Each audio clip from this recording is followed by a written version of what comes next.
Hi, I'm Brendan Coffey, the sports finance reporter at Sportico, the sports business publication.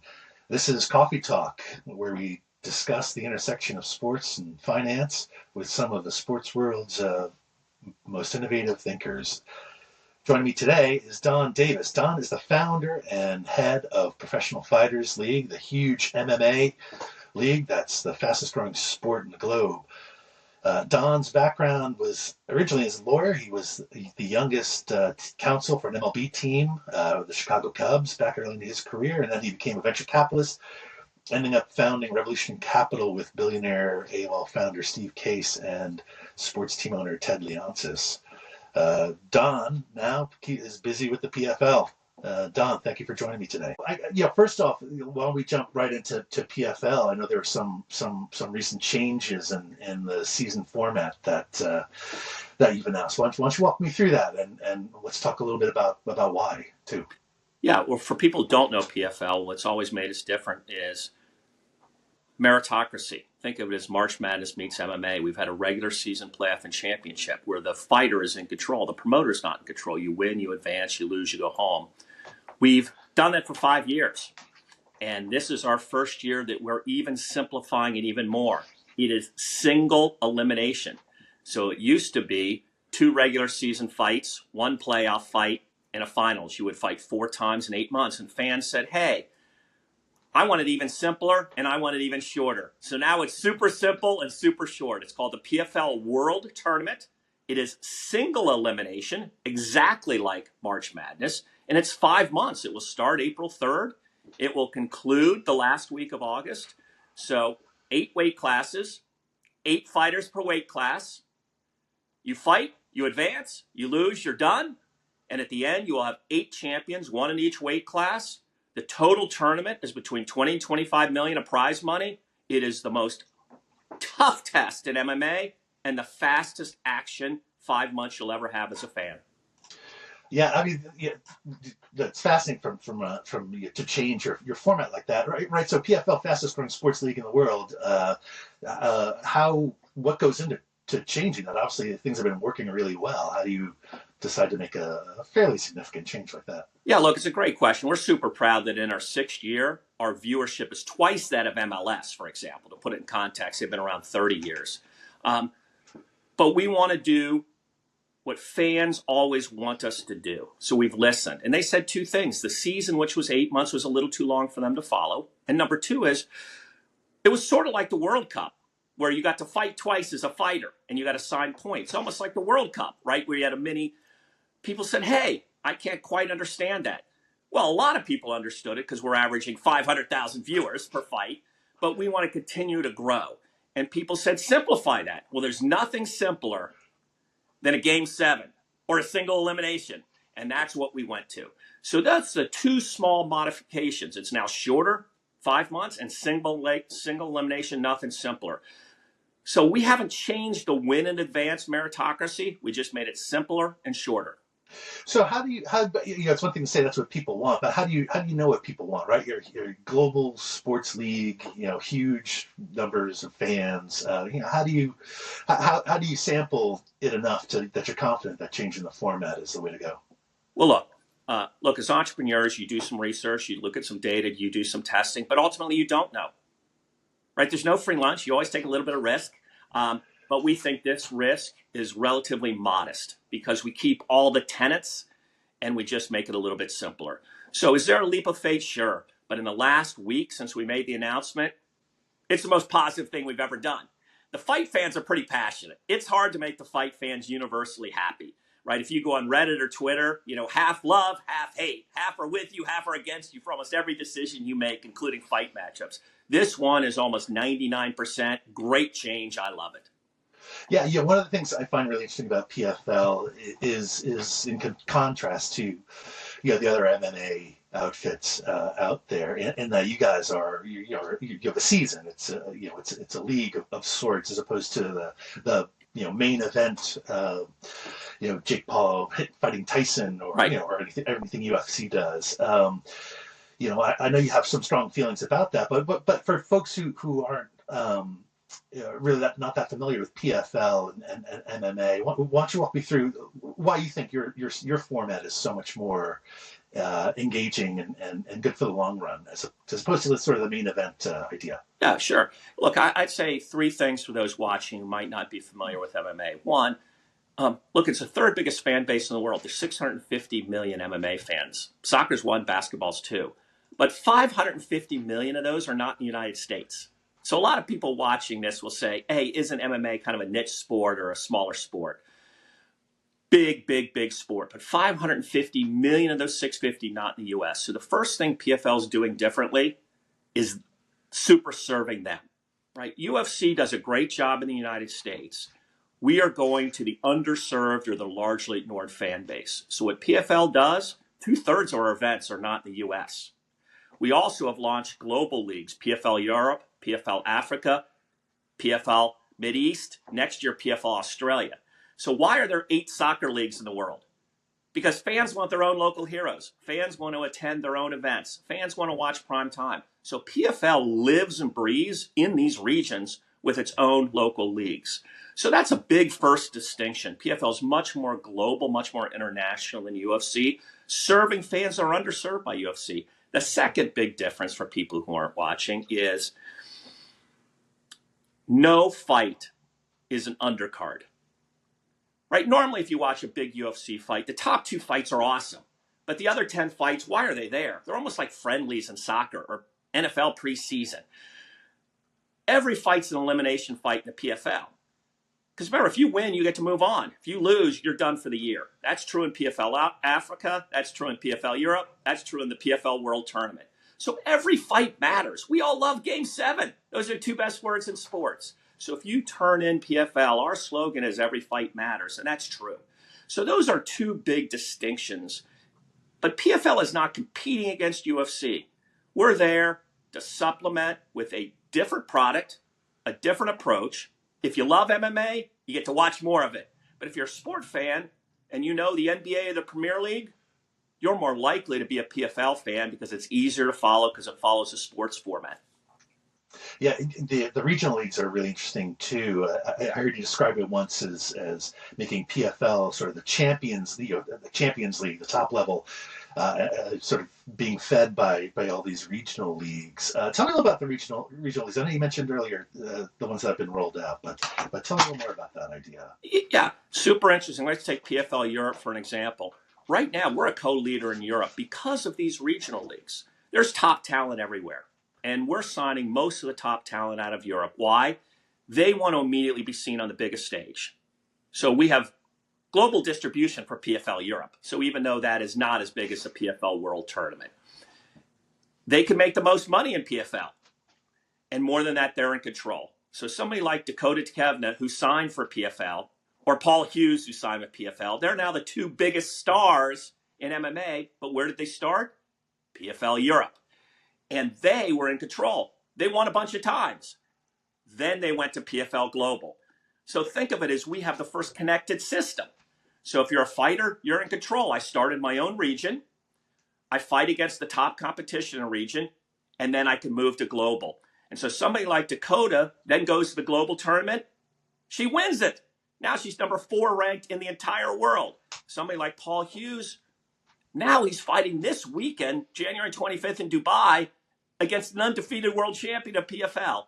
So that is what the system does. It connects the world for fans and fighters. PFL Europe, PFL Africa, PFL Australia. You start locally, you win, you get exposure, you make money, you move up to global. As the leagues roll out, because I know there's still some to happen. Does that enable you to sort of program year round? Offer Yeah, it's a great question. Yeah. 2 years ago, 2023, we only had 15 events. This year, 2025, we'll have 30 events, about 320 fights. So we'll double the number of events. And as I said, 2/3 of those, not in the US, 4 in Africa, 4 in Australia, 4 in the Mideast, 4 in Europe. So we will be not only programming year round, but global. We'll be where everybody wants the fights to be. They won't have to watch them always at 3 in the morning or see them once every 3 years. They can see them where they live. They can see them prime time where they are. Awesome. Awesome. Well, I'd love to talk a little bit a little more generally about your views on business and sports business, and just because you have such a great background, our youngest counsel in MLB, at least at the time, and then you were a venture capitalist, and we're at AOL when it seemed AOL was going to take over the world, Yep. way back at the turn of the century. Yep. And then the VC with Revolution, which you co-founded with Yep. Steve Case and Ted Leonsis.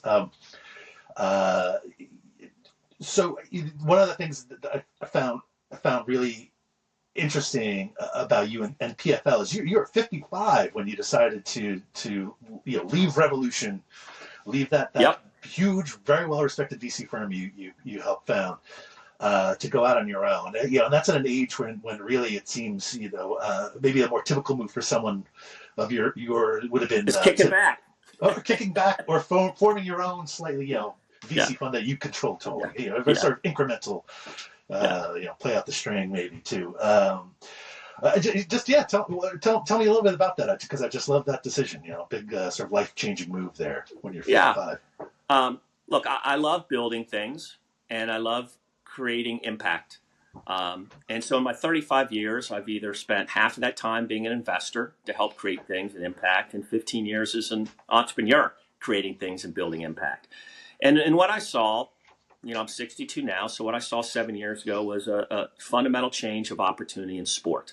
And that opportunity really hit 3 bullet points. One was global, that because of streaming and because of social and digital, the world would be connected.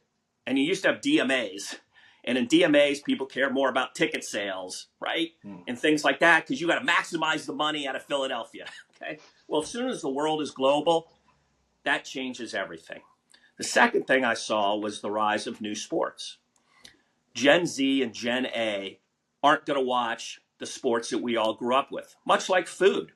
At Revolution, we invested in Sweetgreen and Kava because Gen Z and Gen A isn't eating at Wendy's and Kentucky Fried Chicken, right? So there's a change of habits, and there will be a rise of new sports, and we've seen that, okay?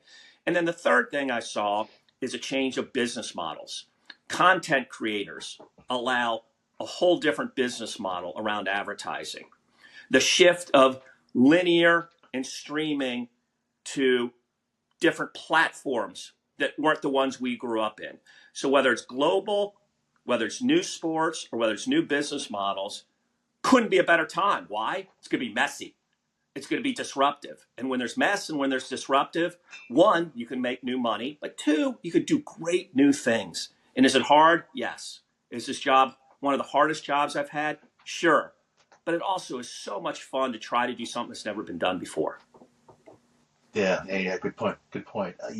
Talking about the investing side, you have a lot of almost a who's who of investors in PFL. You from sovereign wealth, like Surge, the Saudi fund, to a lot of team owners, and it's a pretty diverse group. And we can talk a bit about them, but I'm also interested, from my perspective as a business reporter. Somebody who's covered Wall Street my whole career, the amount of investor money flowing into sports these days seems remarkable. I don't have the long sort of sports business background that you do, but just from my few years here at Sportico, really a big wave of money. And my I guess one of the things I want to ask you is how often are you getting calls from venture capitalists or PE wanting to get in on PFL? Yeah, look, it's a great question. I would say there's two kinds of money coming in. And the first kind of money is risk adverse money.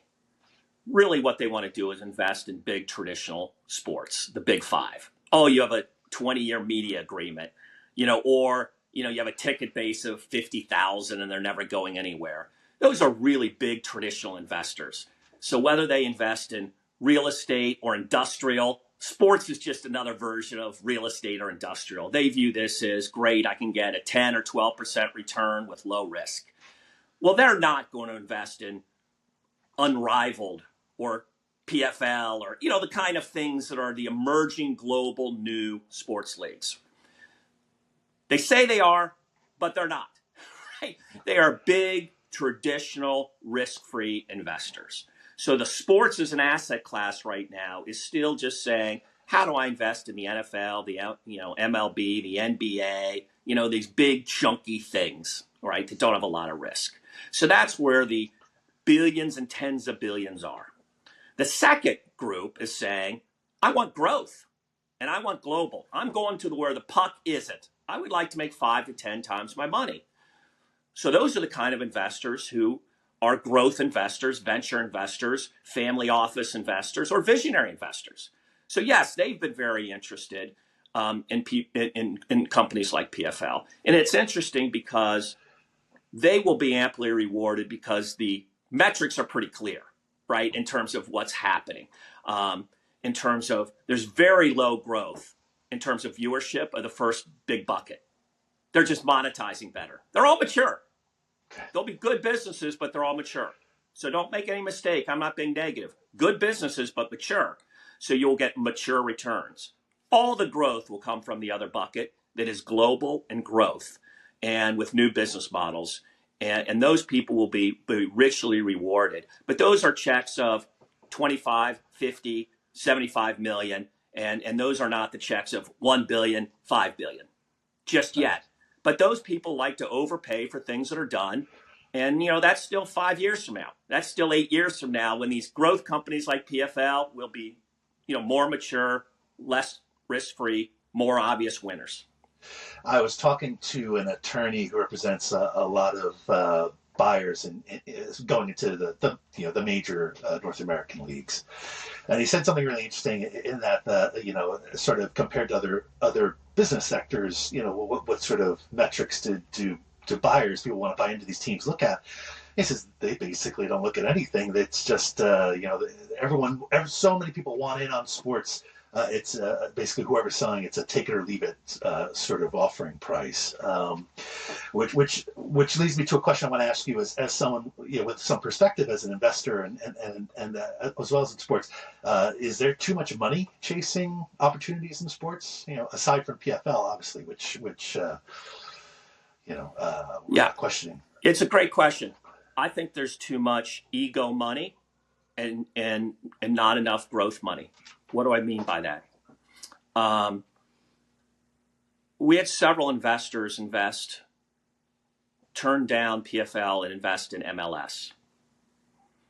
So MLS has been around 30 years, has a 10-year media rights deal that produces per team 1/10 of what PFL has as media rights this year.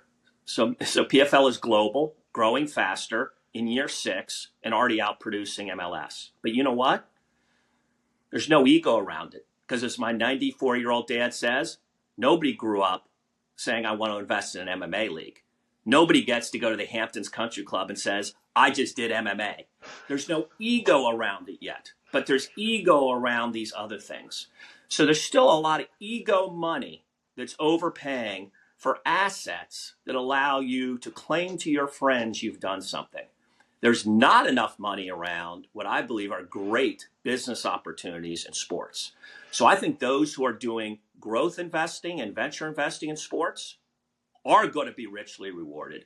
I think those that are putting a little too much ego or club investing in sports, they'll do fine, but they're not going to be richly rewarded. Is there a bias of sorts, do you think, against MMA in part? 100%. 100%. It's misunderstood, just like the athletes are the most misunderstood athletes of our time. Now, ESPN has done a lot to dissuade that because it's been Disneyfied. There's not a greater brand in the world than Disney, and they're all in on MMA. So when people said, is it too violent? Can I watch it? All those still exist a little bit. So they still exist with advertisers. They still exist with sponsors. They still exist with investors. But those who actually do the work, that's all demystified. So think of it as still, let's call it armchair quarterback, right? People who don't know still hold old biases. And what it reminds me a lot is I'm at AOL in 1999. Online is 20% of the viewership then. But people are still buying magazines. Why? It's safe. They're not going to get fired. Their boss told them to do it. And we're saying magazines are over. You're not getting anything for your money. Okay, you got to go online with your money. Well, we all know how that story. Then the same story happened with linear television.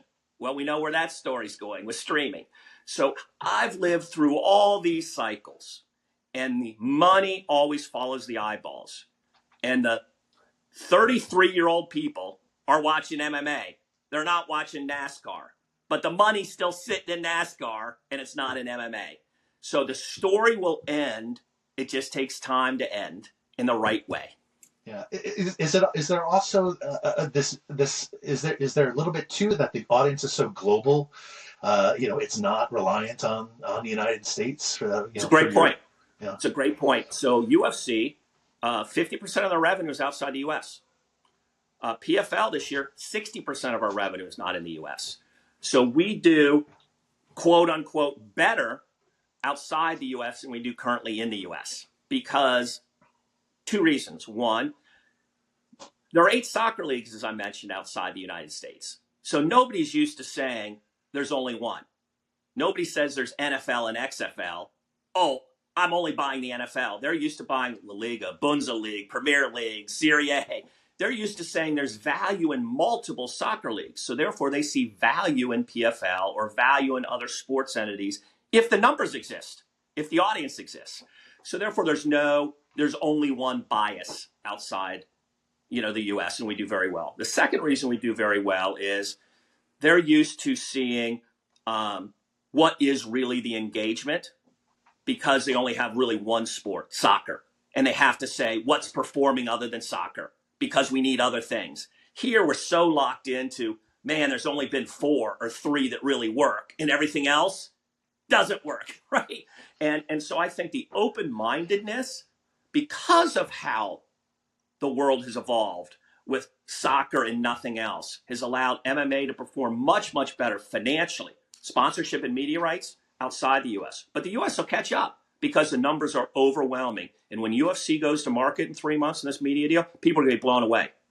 It's going to be as big a shock as the NBA. They're going to get $1 billion a year, $10 billion over 10 years. It's going to change the streaming landscape, and people are going to say, "What happened? What's going on?" Yeah, interesting. Yeah, that brings me up to a question I wanted to ask, but maybe I'll ask a little later. Um,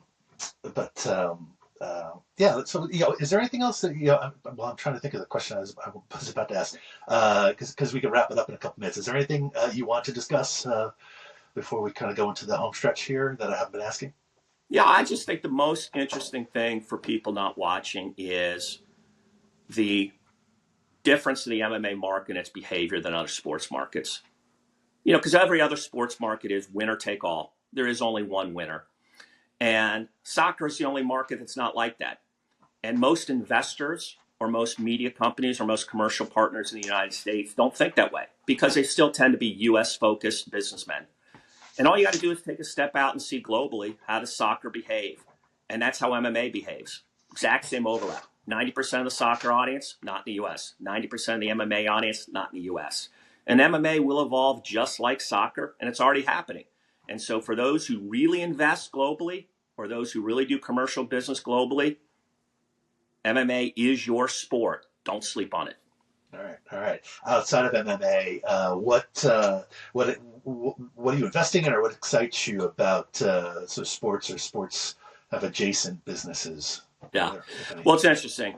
So I'm all in PFL, and it's 365 days. You don't build a new global sports league by doing anything else. It's interesting. People say that. Do you still invest? Do you still go on boards? Do you do any vacation? The answer is no, no, and no. In PFL all the time. But I think there's 2 things I point out to people that I think they'll find interesting in your podcast. And I started saying this last year. The whole world of sports will change, with Amazon and with Apple and with Netflix. They've spent $10 billion the last 3 years collectively on scripted and unscripted shows. $10 billion. And if you look since streaming started, it's $50 billion. Well, that's over. Streaming 1.0 is over. Whatever subscribers they could get and retain with dramas and with reality and with movies, that's over. Yeah. The next 2.0 is all about live sports. So every single sport will move to streaming. And right now there's only 4 companies that can compete. Disney, Apple, Netflix, and Amazon. So when do the sports move? How do they move? And who are the winners and losers? That game has started, but it's not even bottom of the first inning. So 2 football games on Netflix, 1 package on Amazon. This is not even bottom of the first inning. So to the business impact of sports, that's everything. Because those 4 companies have 25 times the cash flow of the old companies. And that's where all the game is going to be fought. And that's, I think, going to change what sports win and lose and how the money shifts. And the big 4 ain't going to be the big 4 anymore. Hockey's going to fall off. That ain't going to be big 4 anymore. Hockey's going to fall off. And you're going to see MMA move into the big 4, with the other 3. And 20 years from now, baseball's going to fall off. And you're going to see European soccer move into the big 4. So if you look 10 years out or 20 years out, it's going to be the NFL, the NBA, Premier League, and MMA. And so things are really going to start to shift. And if you're an investor, you're a commercial partner, you're somebody looking for a job, you're an entrepreneur starting a new company, those are the trends that in 2020 were obvious about the internet, and 2025 are obvious about media and sports. Awesome. Great. Well, yeah, it's going to be fascinating to see it unfurl as time goes by. Well, Donn, thank you for taking the time to speak with me today. I appreciate it. Always great to be here. I'm glad to come back anytime.